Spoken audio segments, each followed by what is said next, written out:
Hey guys, tonight we're going to slip back, about 3,500 years and spend a day in ancient Egypt. Imagine, if you will, the first sliver of dawn painting the eastern sky over the desert, casting long, lazy shadows from the palms. You're not in your cozy bed, no. You're stretched out on a woven mat, perhaps on a raised mud brick sleeping platform, or maybe even on the cool, packed earth of your simple home. The air, already warming, carries the faint, earthy scent of the Nile, mingled with the lingering smell of last night's hearth fire. You hear the distant braying of a donkey, the soft rustle of papyrus reeds, and the drowsy chirping of sparrows in the eaves. The first thing you'd probably notice is the light, not electric, of course, but the gentle, diffuse glow filtering through a small, high window or the open doorway. There's no snooze button, no alarm clock, just the relentless, slow march of the sun. And trust me, you probably won't survive this if you're used to modern conveniences. You'd be, shall we say, agriculturally challenged. But for now, you're an ancient Egyptian, and the day, as always, begins with the sun. You stretch, feeling the stiffness in your limbs from a night spent without a plush mattress. The ground, surprisingly cool beneath your bare feet, offers a grounding sensation. So, before you get comfortable, take a moment to like the video and subscribe, but only if you genuinely enjoy what I do here. It genuinely helps these sleepy history lessons reach more folks. And while you're at it, why not drop a comment with your location and the local time? It's always wild to see where everyone is drifting off from. Now, dim the lights, maybe turn on a fan for that soft background hum, and let's ease into tonight's journey together. As you slowly rouse, your eyes adjust to the soft light. Your home, a humble affair of mud brick and perhaps a reed roof, is already stirring. You might share this single room with your entire family, parents, siblings, even extended relatives. Personal space? That's a concept that hasn't quite made it to this era. You learn to live intimately, to move with a quiet respect for those around you, even in the groggy haze of morning. The air fills with the sounds of soft breathing, the rustle of straw mats, and the quiet murmur of voices as your family members also begin to stir. No loud banging of cupboard doors or the jarring clang of a coffee maker here. It's a symphony of gentle awakenings, almost like the world itself is stretching after a long night's rest. You push yourself up, perhaps running a hand over your face, feeling the grit of the dust that seems to settle everywhere, an ever present companion in this land of sun and sand. The thought of a refreshing shower might cross your modern mind, but that's a luxury far in the future. Instead, your morning ritual will involve a more traditional approach to cleanliness. You might already hear the faint sound of water being drawn from a nearby well or collected from the Nile, a vital resource that dictates so much of life here. Historians still argue whether the earliest risers would always be the women of the household, or if the men also played an active role in these initial moments of the day. But one thing is certain: the rhythm of life is dictated by the sun and the flow of the great river. It's a gentle awakening, a slow unfurling into the golden light of a new Egyptian day. As the first rays of sunlight fully illuminate your humble dwelling, your thoughts turn to the morning's essential task, getting yourself ready for the day. Forget a leisurely hot shower and a fluffy towel. Personal hygiene in ancient Egypt was a much more communal and efficient affair. You'd likely head to a shared courtyard or a spot near the river where water, probably drawn in a ceramic jar, awaits. The concept of soap as we know it is millennia away. Instead, you'd use a paste made from natron, a naturally occurring salt, mixed with ash. It's gritty, slightly abrasive, and frankly, not exactly luxurious, but it does the job. You scrub yourself down, splashing the cool water over your skin, feeling the dry dust and sweat of the night wash away. And speaking of washing, your hair, while you might expect long, flowing locks, many Egyptians, especially men and children, preferred to keep their heads shaved or very short. Why? Oh, just a few tiny issues like lice and the relentless heat. If you were bald, you'd simply wipe your head clean. If you had hair, or more likely, wore a wig, which we'll get to later, you'd probably use a finely toothed comb made of wood or bone to remove any unwelcome visitors. It's not glamorous, but it's practical. Think of it as the ultimate low maintenance hairstyle. After a quick, bracing wash, you might apply a fragrant oil or animal fat infused with herbs. This wasn't just about smelling nice, it was crucial for protecting your skin from the harsh sun and preventing it from cracking in the dry desert air. It's like a very, very old school moisturizer and sunscreen all rolled into one. You probably wouldn't find a bottle of SPF 50 lying around, but this did the trick. Some historians still argue whether these oils were purely for health, or if the emphasis on scent and smooth skin points to an earlier, more elaborate beauty regimen than we often assume for daily life. Now, let's talk teeth. No fancy toothbrushes with ergonomic handles here. Instead, you might chew on a stick with a frayed end or rub a mixture of natron and mint over your teeth and gums. It's not going to give you that dazzling Hollywood smile, but it helps with a bad breath and keeps major dental disasters at bay. And let's be honest, given their diet, dental issues were a pretty common complaint.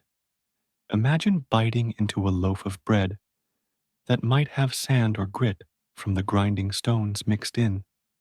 Ouch. Finally, your wardrobe.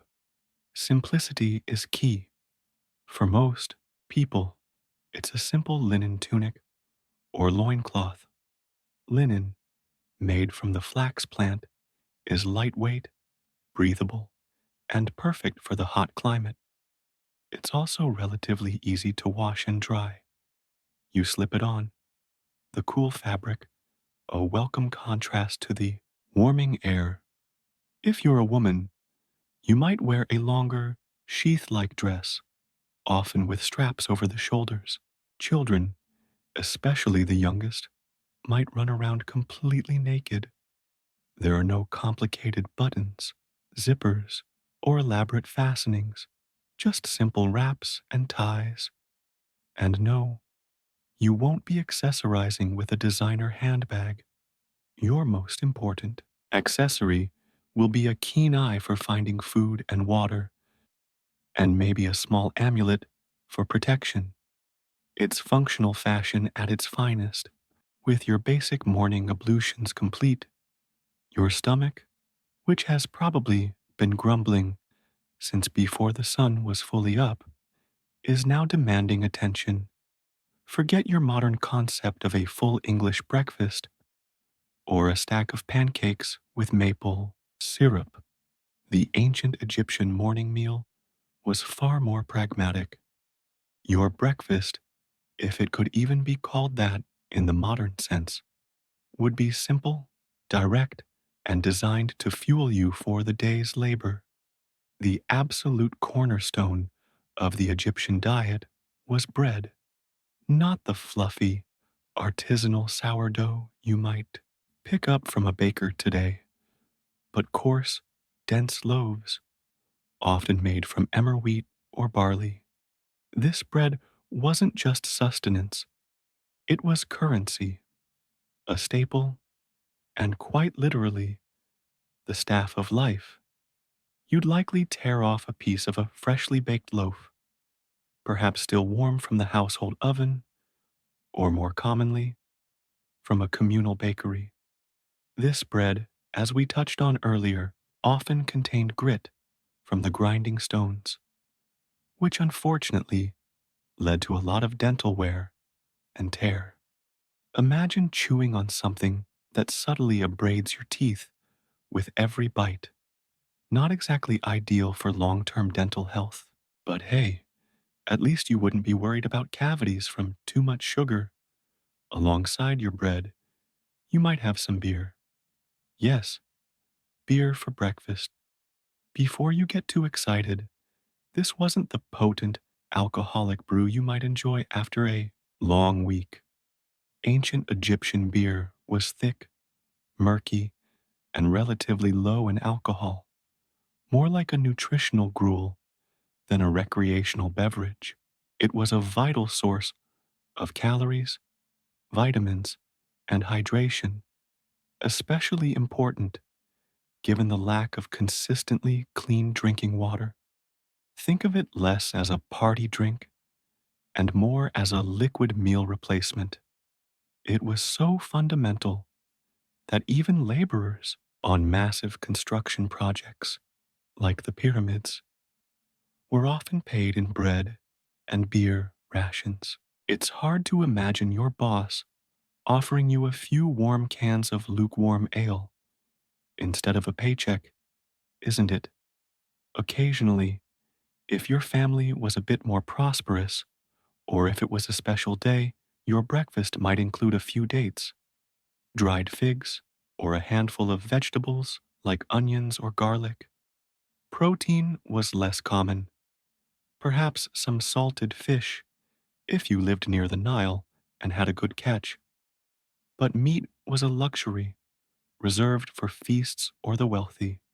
So, no eggs, no bacon, no yogurt, no cereal. Just a simple, filling meal designed to get you going. It's a testament to their resilience that they accomplished so much on such a basic diet. Historians still argue whether specific breakfast rituals varied significantly between social classes or if the core staples of bread and beer formed the universal foundation, with only minor additions for the elite.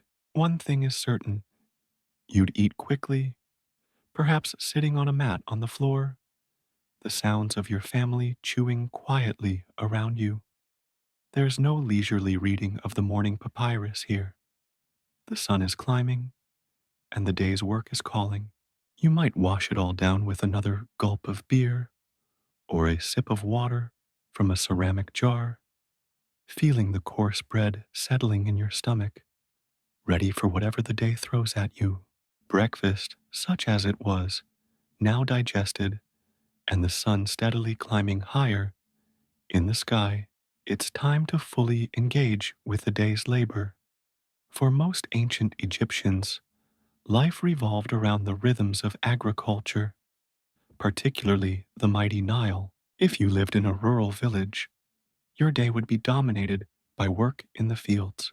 Imagine yourself trudging through the soft, fertile mud left behind by the recent inundation, the rich, dark earth squishing between your toes.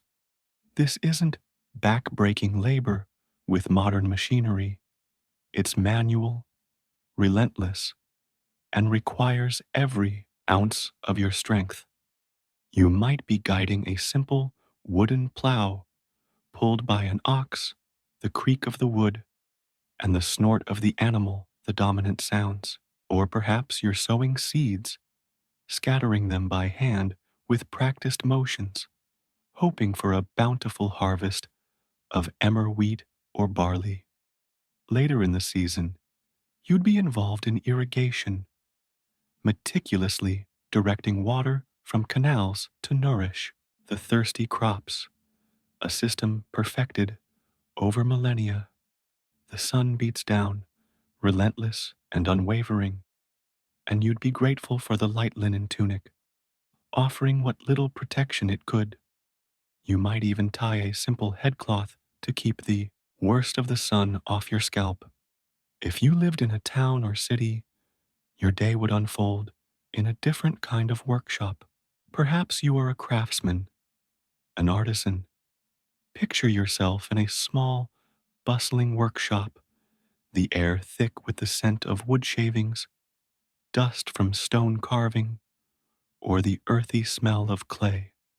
If you're a potter, your hands are caked with clay, expertly spinning the wheel to coax a perfectly symmetrical jar or bowl from the lump of mud. The rhythmic hum of the wheel, the gentle slosh of water, and the focused silence of creation would fill your hours. Or maybe you're a stone mason, painstakingly chiseling hieroglyphs into a temple wall, or shaping blocks for a grand tomb. The sharp clink of hammer on chisel, the spray of stone dust, and the steady, patient rhythm of your work would define your day. It's physically demanding, precise work, requiring years of apprenticeship and an eye for detail. Even without the modern tools of power saws and drills, the Egyptians achieved astonishing feats of engineering and artistry, a testament to their patience and skill. Historians still argue whether the division of labor was always strictly gendered or if women sometimes engaged in heavier agricultural or craft work, especially in times of need. You might hear the distant shouts of merchants in the marketplace or the lowing of cattle being driven to pasture. It's a symphony of daily life, purposeful and unhurried.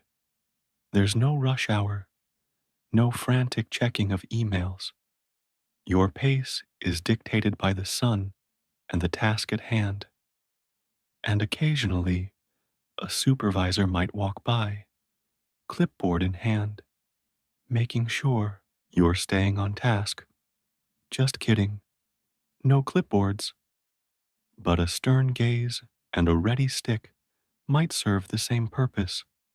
It's hard work, yes, but there's a certain meditative quality to repetitive, physical labor under the vast Egyptian sky. You're part of a continuous cycle, connected to generations of your ancestors who performed these very same tasks under the very same sun. As the sun climbs higher, reaching its zenith, the heat in ancient Egypt becomes truly formidable. Forget air conditioning or even a simple electric fan. You're dealing with the unfiltered, blazing intensity of the desert sun. This isn't just warmth, it's a palpable force that saps your energy and demands respect. Around midday, a natural lull falls over the land.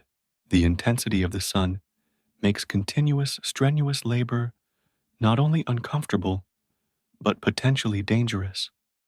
This is a time for respite, for seeking shade, and for a much needed midday meal. You'd retreat from the fields or workshops, perhaps to the shade of a palm tree, a covered veranda, or simply the cool, relatively dark interior of your home. The air inside, though still warm, would be a welcome relief from the searing external heat.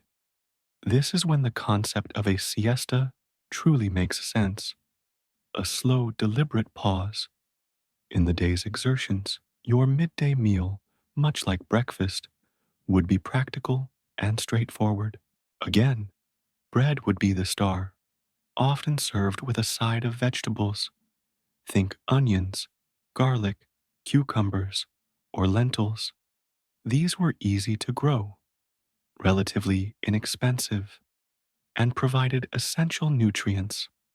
You might also have a small amount of dried or salted fish, especially if you lived near the Nile or had access to a local market.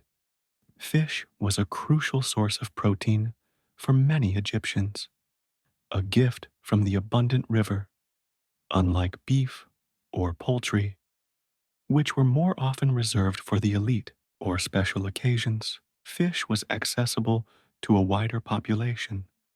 To quench your thirst, you'd likely have more of that thick, nutritious beer, or perhaps just water drawn from a well or the river, stored in a porous clay jar. These jars, through a process of evaporation, would keep the water surprisingly cool, a low-tech but effective refrigeration system. Imagine the satisfaction of a cool gulp of water on a scorching day, the ancient equivalent of an ice-cold soda, perhaps even more refreshing given the circumstances. It's a simple pleasure, but a profound one. Eating would be a quiet affair, a moment to recharge before the afternoon's labors. You'd sit on the floor or a low stool, eating with your hands, perhaps tearing off pieces of bread to scoop up your vegetables. There wouldn't be much idle chatter, as everyone would be focused on replenishing their energy.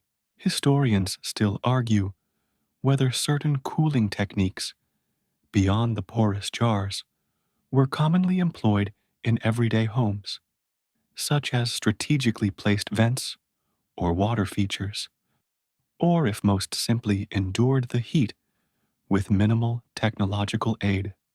As you finish your meal, a sense of drowsiness might set in. The combination of a full stomach and the oppressive heat is a potent soporific. You might even steal a brief nap, a precious few moments of unconsciousness before the sun begins its slow descent and the day demands your attention once more. It's a testament to the wisdom of ancient societies that they understood the body's need for rest during the most intense part of the day, a practice many modern societies have, perhaps unwisely, abandoned. With the peak of the midday heat passing and a bit of a rest in your belly, the rhythm of ancient Egyptian life shifts back into gear, but with a slightly softer hum. Now your attention might turn to the heart of any society, the family unit.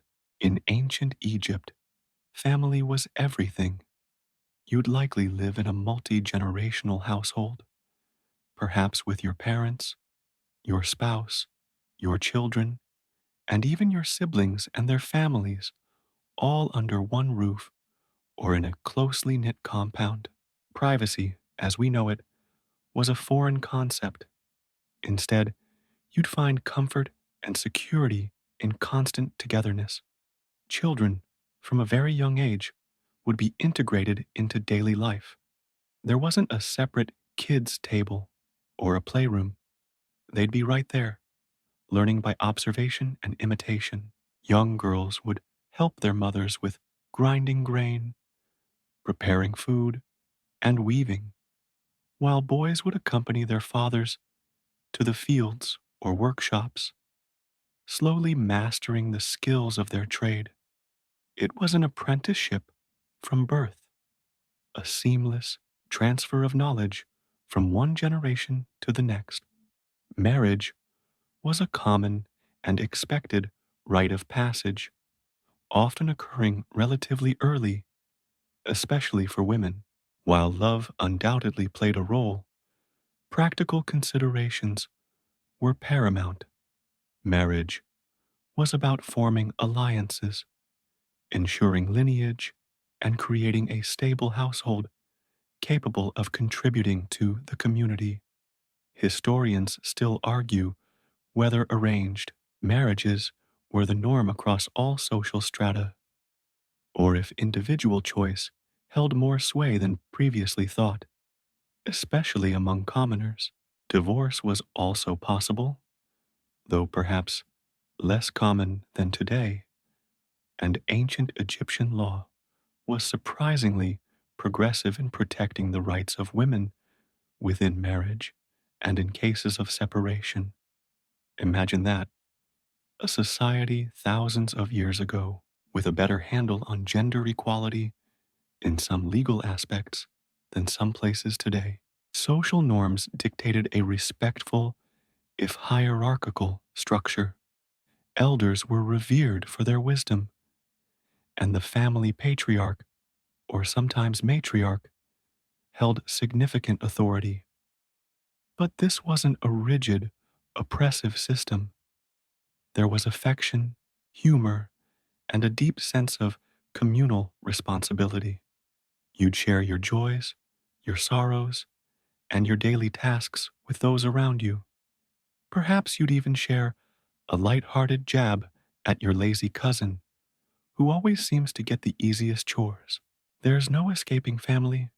After all, even in the Bronze Age, evenings would see families gathered, perhaps sharing stories, mending tools, or preparing for the next day.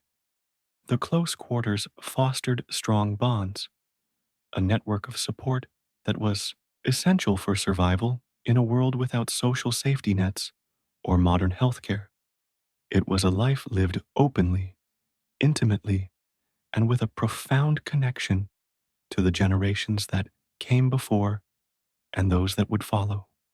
Your identity wasn't just your own, it was interwoven with the fabric of your family as the sun begins its slow descent, painting the western sky with hues of orange and purple.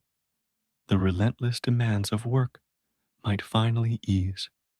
This is when the ancient Egyptians, much like us, would turn their minds to leisure and entertainment. Forget binge watching your favorite streaming service or scrolling endlessly through social media. Their forms of relaxation were more organic, more connected to community and the simple joys of life. One of the most popular pastimes was board games. Yes, board games. The most famous, of course, was Sanet, which literally means passing. Imagine sitting on a mat with friends or family, perhaps by the soft glow of an oil lamp, meticulously moving carved pieces across a board divided into squares. The rules, while still debated by Egyptologists, seem to have involved racing your opponent's pieces to the finish line, with certain squares offering bonuses or penalties. It was a game of strategy, a bit of luck, and probably a fair amount of friendly banter. Think of it as a very, very slow paced, ancient version of Monopoly, but without the crippling debt. Music was another integral part of daily life and leisure. You might hear the gentle strumming of a lute or a harp, the rhythmic beat of a hand drum, or the reedy sound of a flute. Music wasn't just for grand temple ceremonies. It filled homes, accompanied dances, and provided a soothing soundtrack to the evening hours. Perhaps someone in your family would have a beautiful singing voice, telling stories or improvising songs about the day's events. It was a way to express emotions, to celebrate, and simply to unwind. Storytelling was also a cherished form of entertainment. As the evening drew in, families would gather, and tales of gods, heroes, fantastical journeys, and everyday wisdom would be recounted. These weren't just children's stories, they were a way to transmit cultural values, history, and moral lessons from one generation to the next. You might hear a myth about the sun god Ra, or a humorous anecdote about a mischievous artisan. It's an oral tradition that modern podcasts try to replicate, but with a few thousand years less practice. Historians still argue whether some of the more elaborate tales, like the story of Sinuhe, were widely known among commoners or primarily enjoyed by the literate elite. Children, of course, had their own forms of play: simple dolls made of wood or clay, small animal figures, and spinning tops would provide hours of amusement.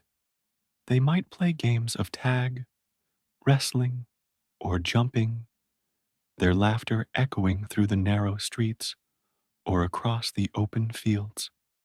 There's a universality to children's play that transcends time and culture, isn't there? Evenings were about connection, about reinforcing social bonds, and about simple, shared enjoyment. There were no bright screens demanding your attention, no constant notifications, just the quiet murmur of voices, the soft glow of firelight, and the comfortable presence of those you loved. It was a time to relax, to reflect, and to simply be. As night deepens, the ancient Egyptian world doesn't simply go dark. It becomes a realm infused with the profound presence of beliefs and superstitions. Forget your skepticism or scientific reasoning. In this era, the gods weren't distant abstract concepts, but active, tangible forces influencing every aspect of your daily existence. From the moment you woke to the moment you slept, the divine was intertwined with the mundane. You'd live with a deep reverence for the numerous gods and goddesses, each with their own domain and influence. Ra, the sun god, made his daily journey across the sky, bringing life and light. Osiris ruled the underworld, ensuring rebirth and fertility. Isis, the Great Mother, offered protection and magic. You might offer a small prayer as you begin your work, hoping for a bountiful harvest or a successful day in the workshop. It's a constant, gentle dialogue with the divine, a recognition that forces beyond your control shaped your destiny. Beyond the major deities, a host of minor spirits, household gods, and protective amulets played a significant role. You might wear a small ankh, the symbol of life, around your neck, or a scarab beetle, symbolizing rebirth, to ward off evil. These weren't just fashionable accessories, they were potent talismans believed to offer genuine protection against misfortune, illness, or malevolent forces. Imagine feeling truly safe because of a small carved stone you wore. It's a level of belief that we, in our modern, rationalized world, might find difficult to fully grasp. Superstitions were rampant and woven into the fabric of everyday life. Dreaming of a snake could portend danger, while dreaming of a prosperous harvest was a good omen. Certain days were deemed lucky, others unlucky, influencing everything from starting a journey to beginning a new project. You'd instinctively avoid certain actions on those inauspicious days, just as some people today might avoid walking under a ladder. It's a comforting structure, a way to navigate an uncertain world, even if the logic feels a bit squishy to our contemporary minds. Historians still argue whether the widespread belief in magic and omens was a dominant force for all social classes, or if the educated elite held a more nuanced, perhaps even cynical view. Magic wasn't just for priests and pharaohs, it was part of everyday problem solving. If your child was sick, you might consult a local wise woman who would recite incantations or prepare a protective amulet. If you were having trouble in your love life, you might try a simple love spell. It was a blend of folk medicine, psychology, and genuine belief in the power of words and symbols. It's a world where the veil between the mundane and the magical is very thin, where every strange occurrence might be a sign from the gods or a warning from a mischievous spirit. This omnipresent sense of the divine and the supernatural meant that your world, though lacking modern technology, was rich with meaning and wonder, a tapestry woven with threads of awe and a healthy dose of fear. With the constant presence of the divine and the supernatural, it might seem that ancient Egyptians lived in a world untouched by reason, but that's far from the truth, particularly when it came to health and ancient medicine. While they certainly believed in magical cures and divine intervention, they also possessed a remarkably sophisticated understanding of the human body and developed practical medical treatments that would surprise many modern doctors. Imagine feeling unwell in ancient Egypt. Perhaps you have a stomach ailment from something questionable you ate, or a persistent cough.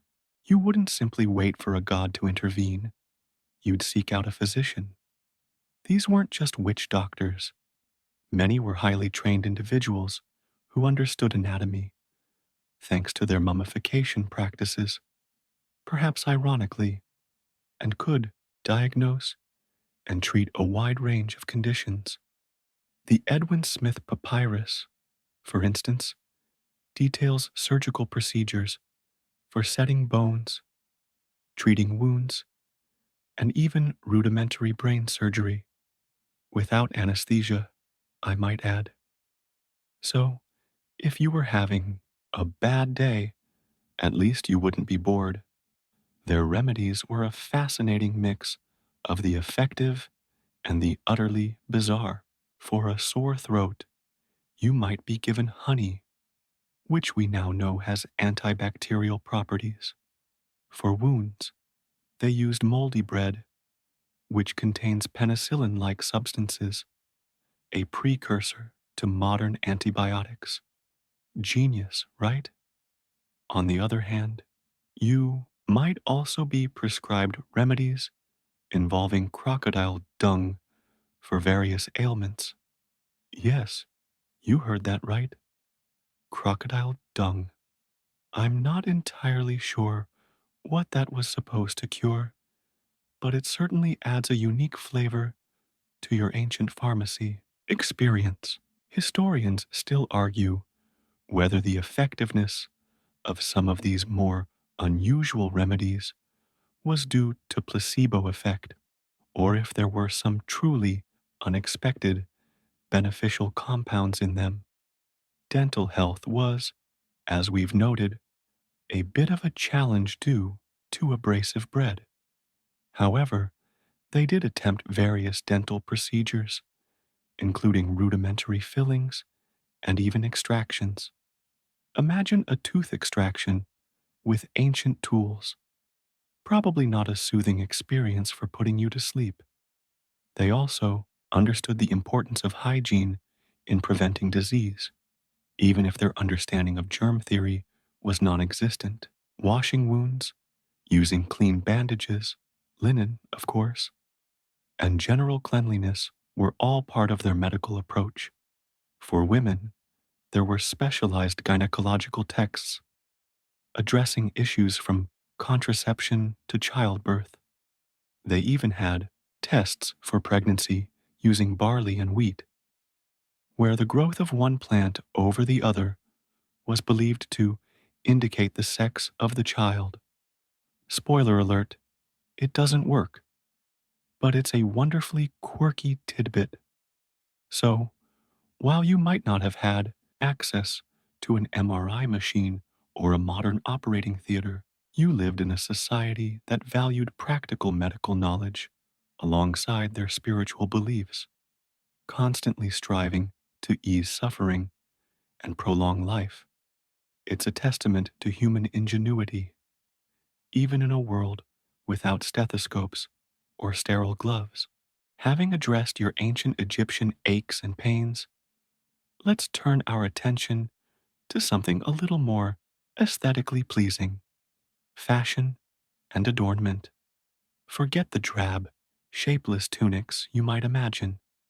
Ancient Egyptians, even commoners, took pride in their appearance, and their attire, while simple in form, was meticulously crafted for comfort, climate, and a subtle sense of style. As we discussed, linen was the fabric of choice. It was light, breathable, and easily washable, perfect for the hot climate. You'd wear a simple tunic, often white or undyed, though sometimes dyed with natural pigments like indigo or madder if you were a bit more well off. For men, it was often a kilt like wrap or a short tunic. For women, a more form fitting sheath dress, typically reaching the ankles with shoulder straps. It sounds simple, but the quality of the linen itself varied widely. The very wealthy wore finely woven, almost sheer linen that draped beautifully, while everyday folk wore coarser, but still comfortable, versions. Think of it as the difference between a high thread count Egyptian cotton sheet and a scratchy burlap sack. Both linen, but vastly different experiences. But the real flair came with accessories and grooming. Let's talk hair. We mentioned how many people shaved their heads for hygiene, but that didn't mean they were bald. Oh no. Wigs were incredibly popular, worn by both men and women across all social classes. These weren't just for fancy occasions, they were an everyday item, providing protection from the sun, a clean alternative to natural hair prone to lice, and a statement of fashion. Made from human hair, plant fibers, or even wool, they came in various styles, from short, tight curls to elaborate, long braids. Imagine adjusting your wig before heading out for the day, much like you might comb your hair now. And then there's jewelry. Even the less affluent wore simple necklaces, bracelets, and anklets made of beads, shells, or faience, a glazed ceramic material. Not just for decoration, these often incorporated amulets for protection, as we discussed earlier. The wealthy, of course, flaunted elaborate pieces of gold, silver, and precious stones like lapis lazuli and turquoise. It was a subtle flex of status, a way to show off your prosperity without being too gaudy, and perhaps the most iconic aspect of ancient Egyptian beauty: makeup. Both men and women wore kohl, a dark pigment made from galena, applied around the upper eyes. This wasn't purely cosmetic. It helped reduce glare from the harsh sun, like ancient sunglasses, and had antibacterial properties to protect against eye infections. So, your perfectly winged eyeliner wasn't just a style statement, it was practical. They also used green malachite eyeshadow and red ochre for lips and cheeks. Historians still argue whether the elaborate eye makeup was primarily for religious ritual, or if its widespread use indicates a strong cultural emphasis on personal aesthetic appeal for everyone. Even scents played a role. Unguents and perfumes made from fragrant oils infused with myrrh, frankincense, or lotus were applied to the skin and hair. So, while you might not have had a full wardrobe, you would have been clean, well groomed, and subtly adorned, ready to face the world with an ancient Egyptian sense of cool. As the day slowly progresses, and you, our ancient Egyptian protagonist, navigate your daily tasks, you might occasionally catch a glimpse of a scribe at work. This would be a rare and fascinating sight, for education and scribes represented a privileged and powerful class in ancient Egyptian society. Forget universal literacy. Most people, including you, would be illiterate. The ability to read and write was a specialized skill, revered and highly sought after.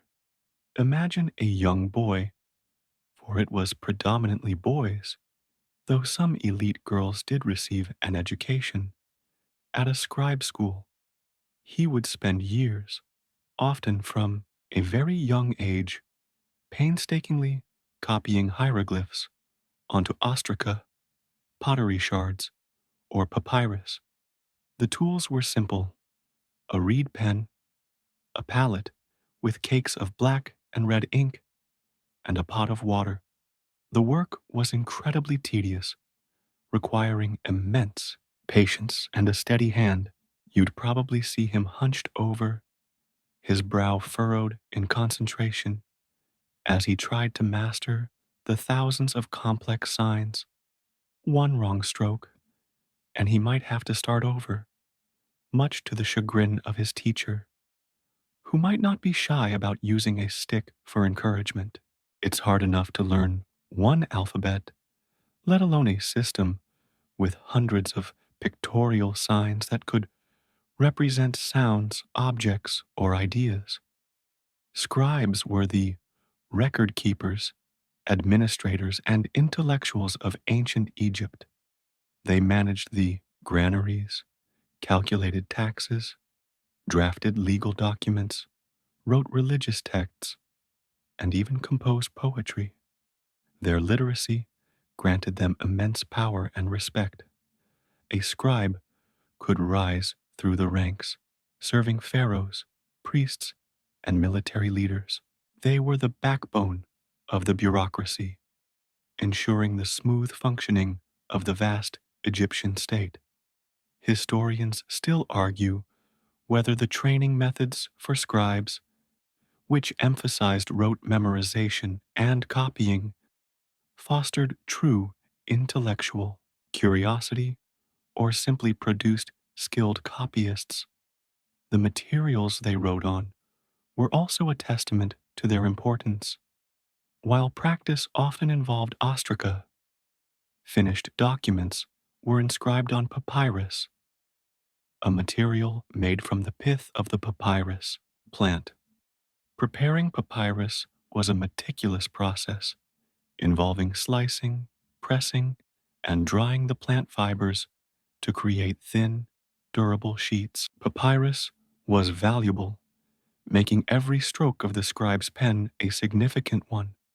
You might occasionally see a roll of papyrus being carried, perhaps by a messenger, carefully protected from the elements.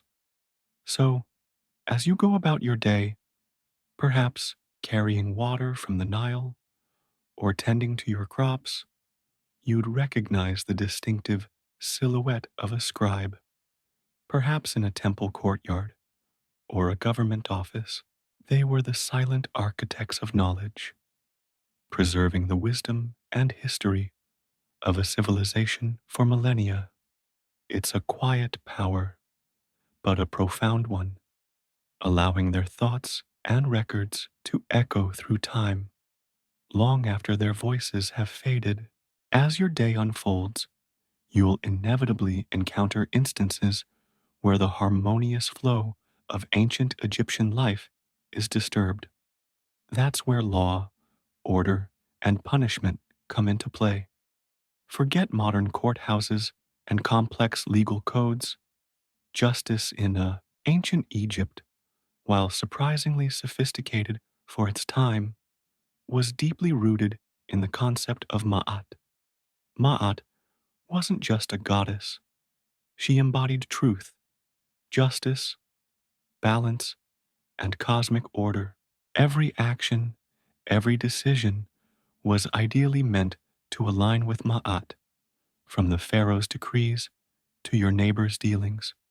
If a dispute arose or a crime was committed, there wasn't a dedicated police force patrolling the streets. Instead, justice was often handled locally, perhaps by village elders or a council of respected citizens. For more serious matters, cases would go before a council of officials, often led by a vizier, who acted as the pharaoh's chief minister and supreme judge. Imagine trying to explain your side of a squabble over a stray goat, not to a modern lawyer, but to a stern official who embodies divine order. You'd better make sure your story aligns with Ma'at. The legal system was surprisingly progressive. In some ways, both men and women could own property, initiate legal proceedings, and even represent themselves in court. Records show cases of common people bringing complaints against powerful officials, suggesting a degree of accessibility to justice. This wasn't a perfect system, of course, and the wealthy or influential undoubtedly had advantages, but it offered a framework for resolving conflicts and maintaining social harmony. Historians still argue whether the written legal codes, which appear to be less comprehensive than, say, Babylonian law, were truly the primary basis for judgments, or if customary, law and the personal discretion of judges played a larger role. Now about punishments. While Hollywood might conjure images of brutal, elaborate tortures, the reality for most common offenses was often more practical. Flogging, fines, or forced labor were common. If you were caught stealing, you might face a public beating or be forced to repay many times the value of what you took. For very serious crimes, like tomb robbing or treason, the consequences were dire, often involving execution or mutilation. But these were reserved for the most heinous offenses. Imagine being sentenced to 100 lashes for a minor infraction, probably a stronger deterrent than a modern parking ticket. The emphasis was less on retribution and more on restoring order, on bringing things back into balance with Ma'at. Even the concept of an afterlife was tied to this idea. Your heart would be weighed against the feather of Ma'at, determining your eternal fate. So, whether you were settling a boundary dispute with your neighbor or witnessing a criminal being punished, you'd feel the omnipresent weight of Ma'at, subtly guiding the hands of justice and ensuring the world stayed, more or less, on its proper path. As you continue your day, whether in the fields or a workshop, you can't escape the omnipresent force that shaped virtually every aspect of ancient Egyptian life. The Nile. This isn't just a river, it's the very lifeblood of the civilization, a geological miracle that allowed a vibrant society to flourish in the middle of a desert. Imagine living your entire life with this magnificent river as your constant companion. You'd see the Nile every day, in the various forms.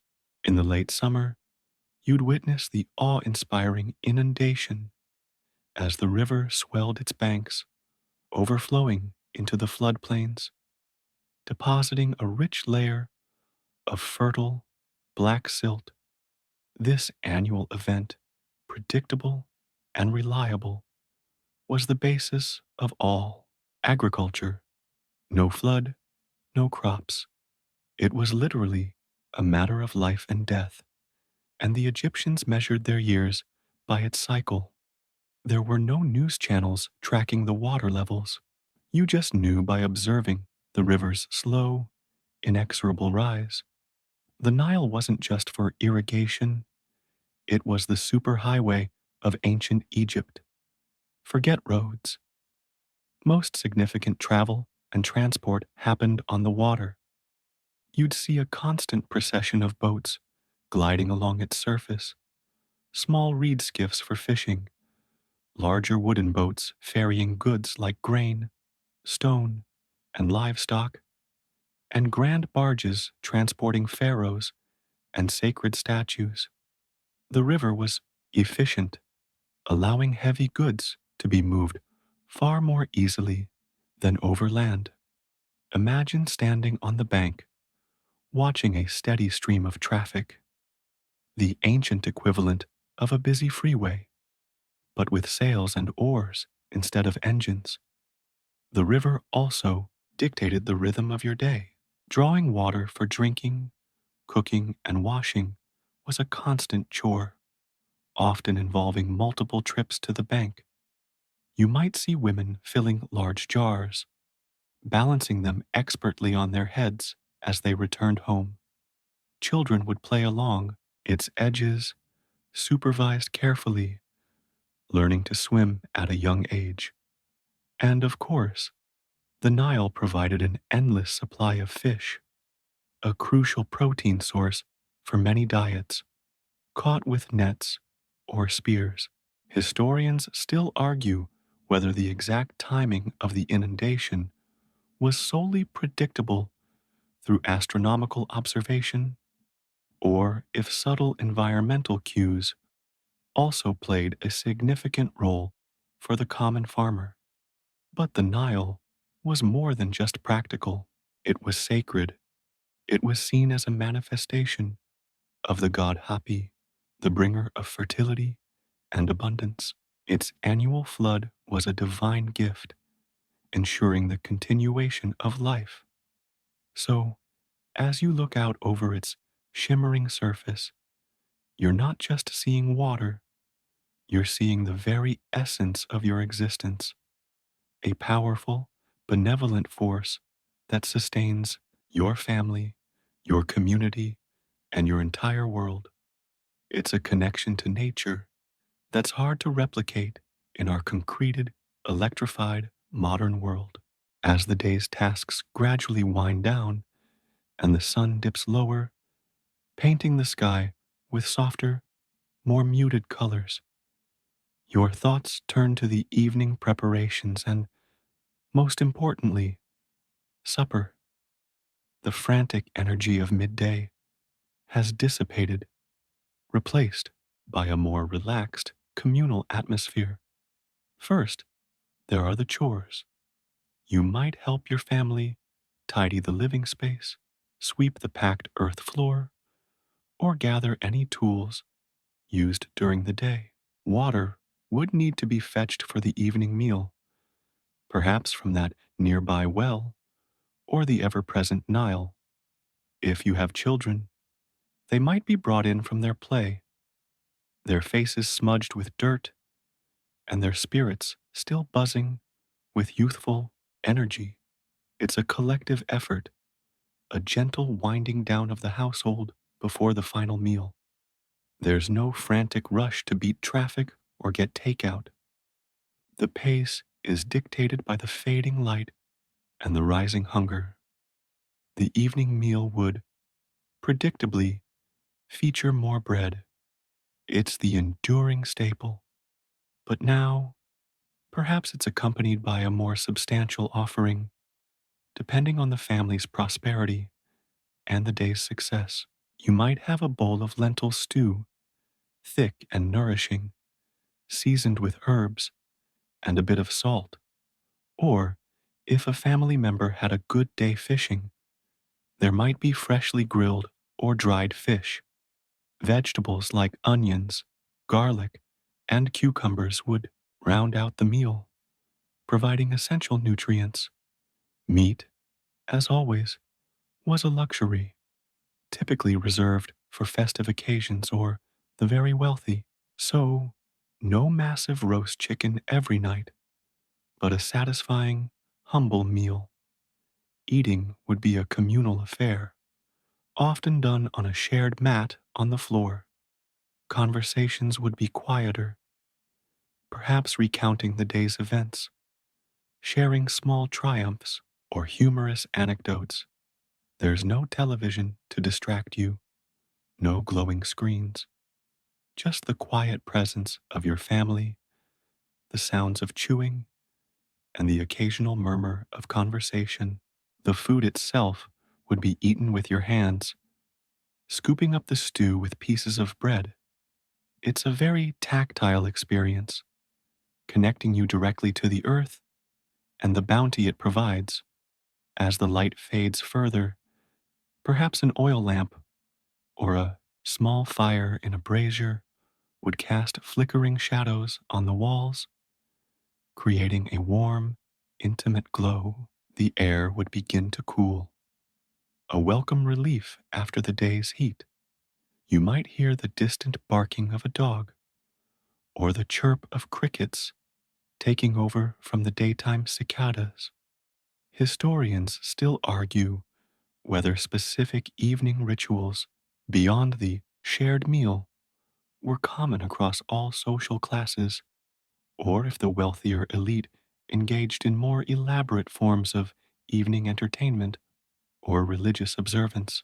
But for you, the common Egyptian, this simple, shared meal with your family is the perfect culmination of a long, productive day. It's about nourishment, togetherness, and a quiet sense of satisfaction before the world descends into darkness. As the last embers of the day fade and the oil lamp casts a dim, flickering light across your home, the world outside slowly surrenders to the embrace of nightfall and rest.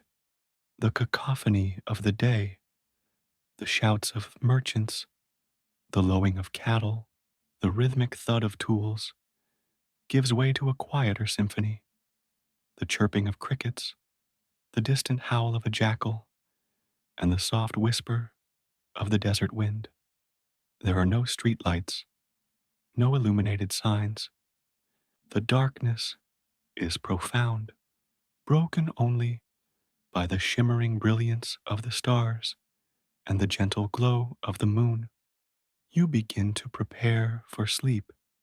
Your simple bed, perhaps a raised platform of mud brick or just a mat on the floor, feels inviting after a long day of physical labor. There are no elaborate bedtime routines, no checking social media one last time.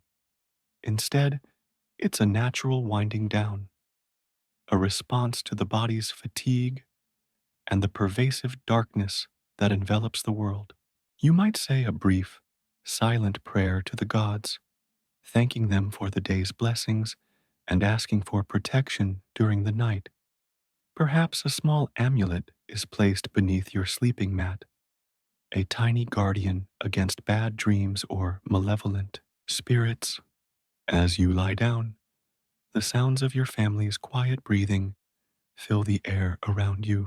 The temperature has dropped significantly, offering a welcome coolness after the day's heat.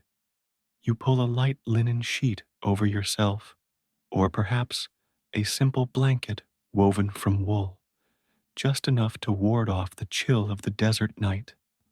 There are no fancy pajamas, just the same simple tunic you wore all day, perhaps loosened for comfort.